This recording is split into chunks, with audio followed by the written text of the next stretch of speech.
Hey everyone, welcome to Reddit Readout. Today we are checking out True Off My Chest. Story 1. Walking away is self-respect. To all women who's been rejected, listen up. If a guy decided not to pursue you for whatever reason, let them go. It might hurt for a bit, but we still need to maintain our self-respect and respect the decision of the guy who decided to call it quits. Learn to value yourself more and never beg. Love is a commitment that involves two person. Never beg, cry as much as you can and move on. Talk to your friends, families, go to the gym, learn new hobbies and learn to do things alone if you haven't tried it yet. Dating is a hit and miss, but if you know your self-value, it's easier to walk away if things didn't work out. I am not saying it wouldn't hurt, but it will get better over time. Love yourself more than the other person. Remember, everyone can leave you but yourself. Self-love and self-respect is your number one priority in your life. Story 2. I'm turning into the cynical old bastard I always hated. I used to call myself an optimistic pessimist. Now I know I was actually an optimist, I just didn't realize it until enough shit in life happened for me to realize how average it can all really be and how that can fuck up your headspace. I'm hoping it can change back, but everything just seems so bleak and I've become the cynical recluse I always hated because I no longer have any joy to inject into the world.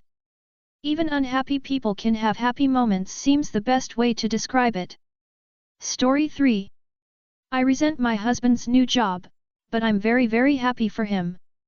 I'm having conflicted feelings about my husband's new job and I just wanted to rant, I guess. He just got this brilliant new job managing multiple teams across multiple countries and, well, now he has to travel a lot. He loves the job and I'm ecstatic that he's finally doing what he loves. Those past 5 years he was stuck with shitty employers. But I miss him. We've been together 21 years, so since we were practically babies, we met in college, and we both have extremely sorry if TMI, so being apart for so long is driving us both nuts. We both miss the companionship of simply hanging out on the couch in the evening and watching stupid stuff on TV or having dinner together, and of course the sex. And no, we can't even have phone sex because, when he's abroad, he works at least 15 hours a day and basically falls asleep the second he walks into his hotel room. So, yeah, I'm conflicted. I'm happy for him but I miss him like crazy. Thanks for reading my rant, sad face. Story 4. I don't think my boss knows that I know there's a camera in my office. I don't know where to start because I'm not even sure if this is weird or not. I started at this new job not long ago, and since the first day I've known there was a camera in my office. I don't think it's necessarily weird to have cameras in an office setting, there's cameras in all sorts of places for all kinds of reasons. But, the camera in my office isn't any sort of built-in fixture. And my individual office room is the only office with a camera in it. On my first day of the job, I realized my boss was too aware of my actions. He said something to me that threw me off, and I knew he wouldn't have brought it up unless he had been watching me do something. It was just too coincidental. But it was casual at the same time, so it wasn't a direct allusion to the camera he has. But immediately after that incident, I scanned around the room, and I found a camera nestled into a cubby with a small wire that leads into his adjacent office. My other boss has also indirectly responded to my actions in the group chat. The few times I had spent an excessive amount of time on my phone were times that "Hey guys, let me know if you guys need anything to work on, I know things are slow" messages would trickle in. Anything that seemed to hint at me being watched was also said or done ambiguously enough that they weren't revealing anything about being able to see me, as if I'm not supposed to know I'm being watched, and that's what is unsettling to me. The camera is pointed directly at me. Not the door, not the front of my desk, not anywhere else that would make sense for security. I've looked at everyone else's offices and didn't see a single camera. The camera is pointed specifically at me. And I don't even deal with money or anything that could be stolen. I don't know if I should bring this up. I'm not entirely mad, and I guess I understand the reasoning, like making sure I'm on task or some shit.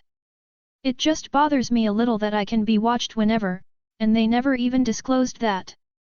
I feel like someone being constantly monitored has the right to know that they are. Especially since I'm the only one being watched like this. I at least use it to my advantage, because I at least know not to be on my phone lol. Story 5. I cheated a cheater. Edit. Sorry for the confusion by the title I guess.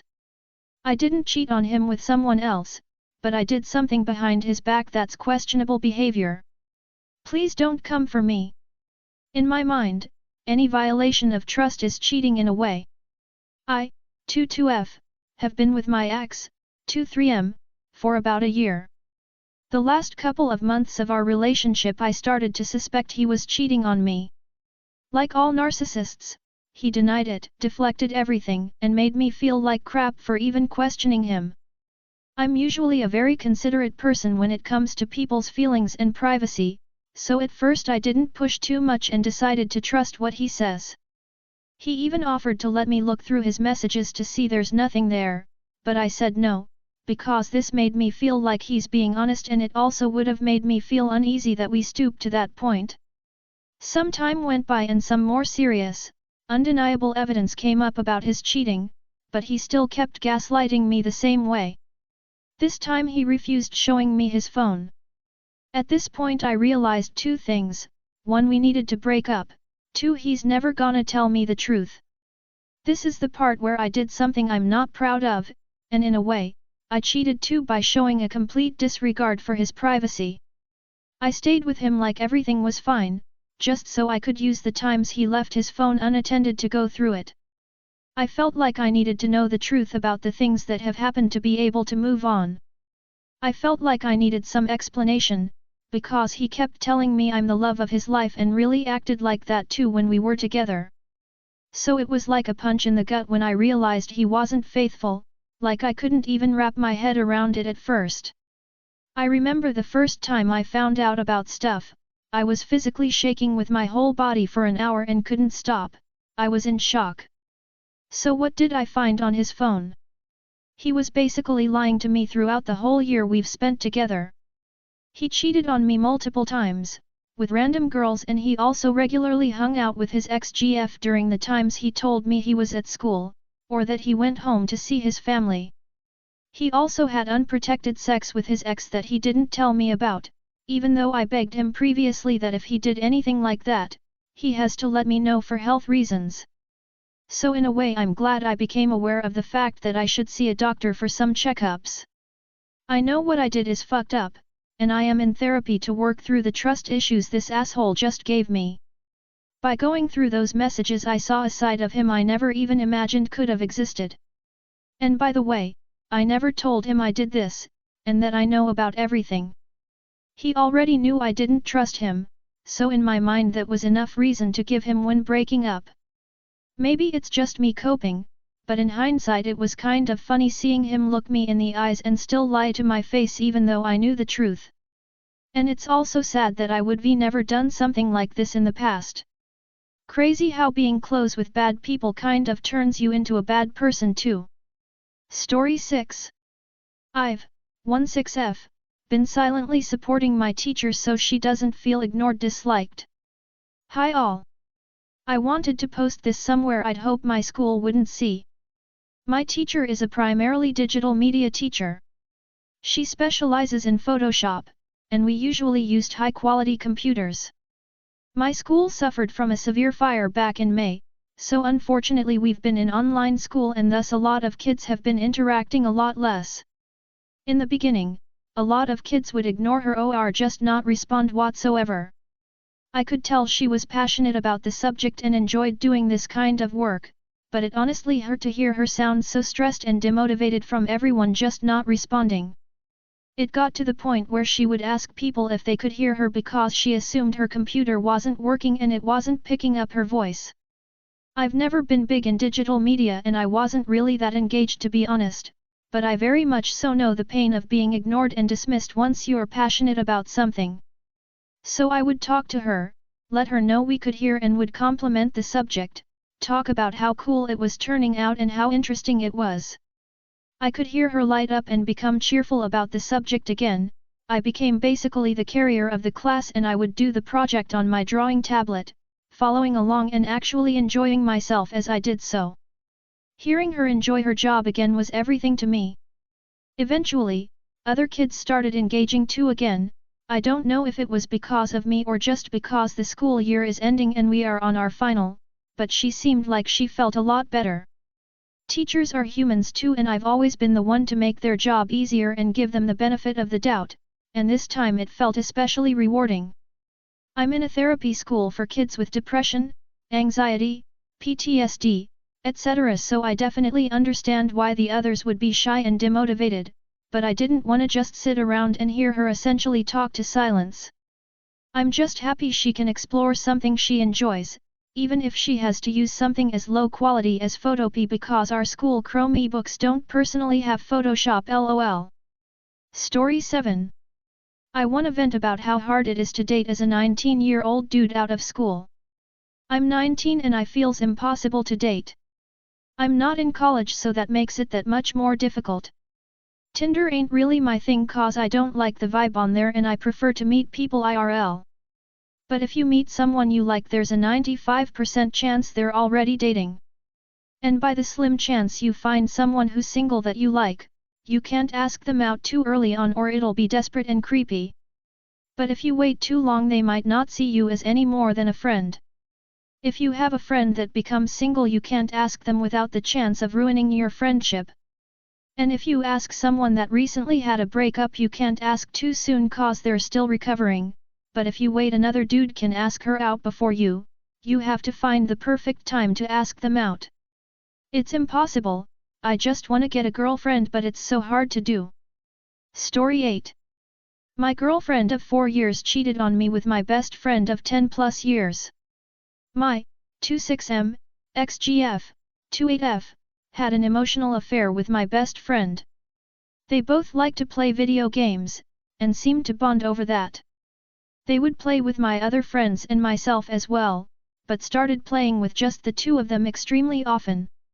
I didn't want to control who she could talk to. They talk on WhatsApp all the time. I got home from work, I work a night shift, and they were on a call. She went to bed shortly after I got home. When I decided to call it a night and go to our bed, I saw her phone left open. She had a 5-hour phone call with him on a night she told me she was talking to an old friend. I started sweating and pacing. I went to her WhatsApp and was destroyed by what I read. Telling each other they're the best thing that's ever happened to them and they don't know what they'd do without the other. He was in my house, and spent a week here the month before. The two of them would hang out when I was working. They both say nothing physical happened, but I don't believe that. I told all of my other friends after finding out and none of them could believe it. They've all said hindsight is 20/20 and they should have seen the signs. I am destroyed. She sent him pictures of herself. Told him things she had told me before.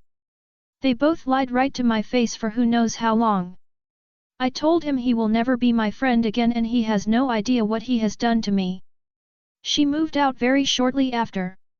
She didn't even apologize to me, just said it wasn't supposed to happen like this. They both said there was no final plan for anything. So what? They were just doing it for fun. To see how much they could possibly hurt me?